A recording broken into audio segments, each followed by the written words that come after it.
Hey folks, this is Scott Carter with GatorsZone.com. I'm here with my colleague Chris Harry, and we're talking about the UF men's basketball team. They head up to Tuscaloosa to face the Crimson Tide on Thursday night. They were just up in Alabama with a win at Auburn last Saturday. And Chris, what did you take out of that win at Auburn, the Gators' 9th in a row?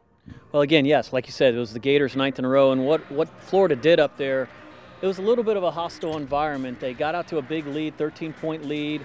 Auburn kind of started hitting some threes. They hit their first 5 threes of the game, got back into the game, made it competitive, and what Florida did is something Florida has been doing all season, is answer the bell on the road like they did at Arkansas, came back, hit some big shots. They just kind of grinded out a win, found a way to win. You know, they weren't getting anything from Michael Frazier from the three-point line. Not a lot of guys were hitting from distance, so they just kind of found ways. They played better defense. They scored in transition. They got Patrick Young involved down low, and of course Casey Prather came back from injury, missed 2 games, and hopped off the bench and scored 21 points. He was terrific. Yeah, you know, Casey Prather is a guy, he's getting some recognition this week. A lot of people are starting to kind of pay attention to him nationally. This is one of the most improved players in the country.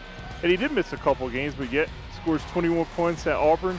Where have you seen Casey's game maybe improve the most? Well, I think it's confidence first and foremost. The guy has a clear head. That's something Billy Donovan spoke about yesterday.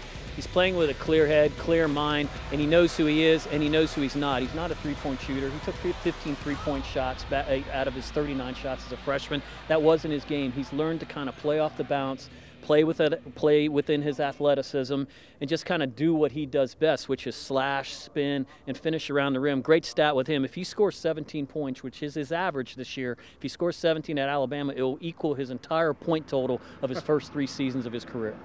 Well, the Gators will take that. Obviously, like we mentioned earlier, they're at Alabama Thursday night. Billy Donovan against Anthony Grant. I mean, Florida fans know that history. Billy's had an upper hand in this battle. He's 6-0 against Anthony Grant in his career since Grant broke away from being an assistant here. And, you know, what do you see in this matchup, Chris? What do you think the Gators will need to do up there? Well, I think one of the things that Anthony Grant is probably going to try to take away the three-point line. That's something that he knows Billy Donovan wants to do. Now, if Michael Frazier goes 0 for 2 and only takes 2 shots like he did last time, he won't have to worry about that. But Alabama hasn't rebounded the ball particularly well. Florida has rebounded the ball well during their 9-game winning streak.